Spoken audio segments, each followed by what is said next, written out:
Parents of Reddit, what is the creepiest thing a friend of your kid has done at your house? Not a parent, but I recall this very vividly. I was friends with this kid at my school, whose parents didn't really care for him. So when he all but invited himself over one weekend, his parents dropped him off with food on the street corner and just kinda left. Mind you, I have no sidewalk on my street, it's just ditches, and then a very heavily trafficked road. So he walked along the side of the road to my house and entirely expected to then stay for most of the day. When my parents called his parents to come get him, they made some excuse about how he'd said he'd be staying the night, which I'd never agreed to, and we forced them to come pick him up. When everything was said and done, it wound up being his 16-year-old brother who came to get him, who I later learned couldn't legally drive at the time. Maybe not creepy, but honestly a very weird and disturbing situation to find myself in the middle of. Perhaps not creepy, and not entirely my kid's friend. My friend's kid. She was in a bind and didn't have anyone to keep her kids after school, so I told her they could come home with my son and hang out while she finished up her first day at a new job. First, her younger son, Q, is a bit on the spectrum, so has quirks in general. He hadn't been over before, but we had hung out many times, and he looked up to my son as a favorite friend, and the older son was good friends with my kid.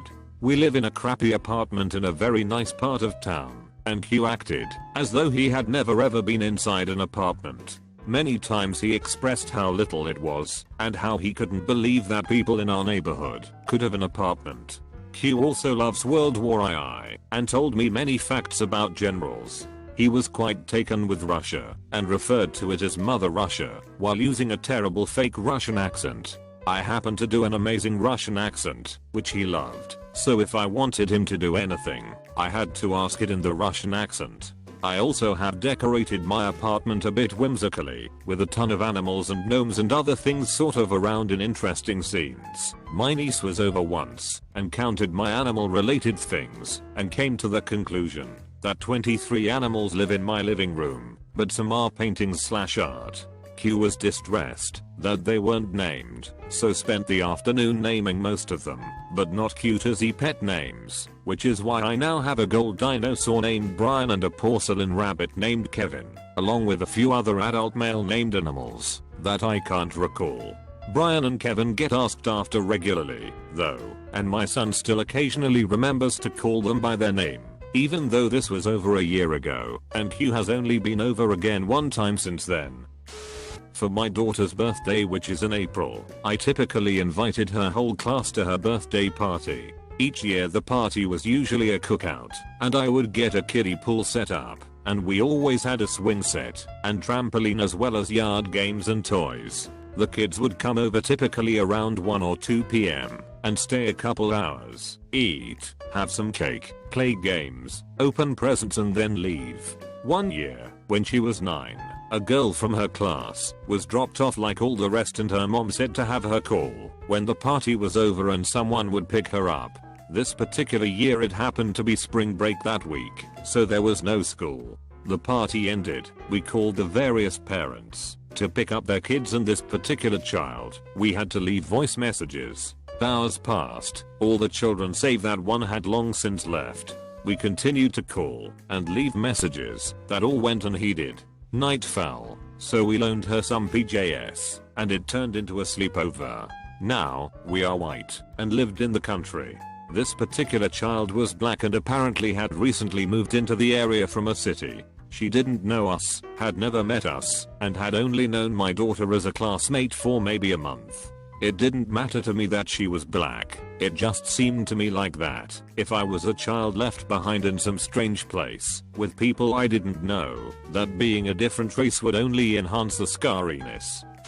Not a parent, but this happened when I was about 11 or 12. I was sleeping over at a friend's house, let's call him Joe, and there was another friend staying over, Tom. Joe and I were upstairs in his room playing Sparks at like 10 p.m. Went down to the kitchen to get a glass of water and see Tom sitting on a couch in the dark staring blankly at nothing. I was like, what are you up to, man? And he just straight up looks me in the eye and goes, I'm talking to my grandma. This dude's grandmother died when he was like 4 or something. Needless to say, I noped the fuck out of there. Never saw that kid again. Not a parent. This happened to me as a kid. I was sleeping over in a friend's house, Andrew, with another friend, Armin. So we were playing video games and shit till late. Andrew sleeps in its own room as it's his house, and my other friend and I get to share a room with a big bed. We were like 14, so it felt a little weird as straight teens. We are there just awake talking, and we begin to hear some weird noises, like some white noise and some faded voices, and then white noise, and then a little music, louder and lower and louder again. We rise and go to face the music, and in the living room there he is, our friend just wearing underwear, placed on his knees playing with the buttons of the radio at 3 AM completely asleep. We ask him, "What you doing, man?" "Yeah right." Then he turns and screams, "I'm creating magic." We thought he was possessed or something, and we went straight to their parents' room, and they told us he sometimes sleepwalks. When we come back to him, he is just sleeping in the floor, and they walked him back to bed. I'm the weird kid in this story. There was this kid I used to hang out with all the time. I used to go over to his house and we played video games for hours straight. This one time, me and another friend went over to his house to ask him if he wanted to come play with us. They weren't at home, but they had their cleaning lady in their house working. Now I can't remember if it is the lady who invited us in, or if we invited ourselves in given our familiarity with the place, but one way or another we went inside and helped ourselves with his video games, completely unaware of the weirdness of the situation that we are in. The lady even brought us snacks. They eventually came back to find two kids in their living room playing video games. His mom got upset with the lady, I think, but I do remember her calmly explaining us that it was not okay and we shouldn't be in their home again unless they are home. I really wasn't the brightest kid. Good question, Op. I haven't had any real creepy incidents as a parent yet, apart from the odd random friend exploring the house and finding their way in our bedroom, but I'm planning a camp out sleepover for my 11 years old soon, so I might have a good story then. In the meantime, when I was a kid, this strange family moved in a couple doors up from us and had a daughter around my age. She didn't attend school with me and was clearly intellectually challenged. She decided to be my friend, coming over all the time, even if no one was home. She was obsessed with my dog, a young boxer pup, and would play with her whether anyone was home or not. She would come into the house uninvited and find my mum on the toilet and casually chat with her. Poor girl had no social etiquette or anything. I truly felt sorry for her and would share my homework with her, but she couldn't read or write. We were probably 10 or 11 ourselves. Anyway, after about 6 months my mum was fed up with this girl coming and going and making herself at home. So mum approached her parents and tried to find out what the deal was. Mum could see an abused child a mile away and decided to call CPS. They were investigated and the girl was taken into emergency foster care. Mum couldn't take her in due to the proximity of her parents. Turns out they had been prostituting their daughter out to pay for their alcohol, and she hadn't been in school since year 2. It was so horrific. We found out shortly after their landlord was evicting them for no rent payment. We received a death threat in our letterbox for my puppy, literally stating that since we took her daughter they were going to take something of ours. Police had to evict them, and 1 week after that, my little pup Jeddah went missing. Small town and the only red boxer, but she never came home. I'll never forgive them, but I hope their daughter got a decent life far away from those monsters. My daughter had a friend come around when she was 7 or 8. This girl was pretty odd and obviously used to getting her own way, but the weirdest thing was one day when I was in the kitchen and they had been playing outside. I'm renovating our house and there were no baseboards, so you could see under the house. It looks creepy as an adult, but kids have vivid and wild imaginations. They come running in, and she grabs a sharp knife from the kitchen drawer. I stop her and ask her what she's doing. My daughter says they are going to kill the monster under the house. I tell her to immediately put that knife back. But we need to kill the monster. And then they both start to run out again. I very firmly tell her to put it back. Now, she does. We told her mother about it, but she is not very good at the whole parenting thing. I shudder to think what could have happened. I grew up on a small dead-end street and we were the only ones with a pool, so we spent a lot of our summers in our pool. There was this one neighbor who weirded us all out.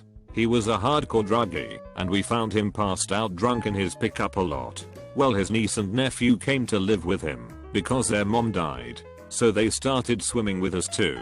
The girl was older than most of us and also larger. A few times she decided it would be funny to push a few of us underwater and hold us there, especially me, since I was the smallest and youngest. We stopped letting them come over after that.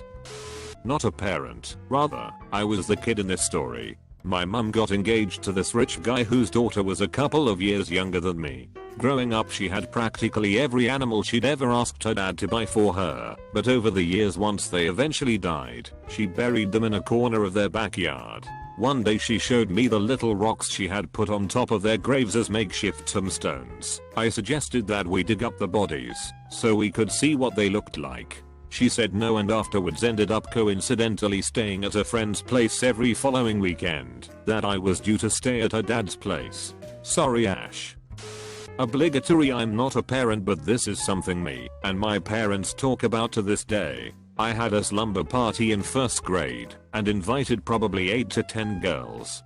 Can't remember how or why, but we all ended up in the bathroom. One of the girls has to use the bathroom, so we all walk out, except one girl. She stood there and shit on my bathroom wall, right in front of the other chick. Her excuse?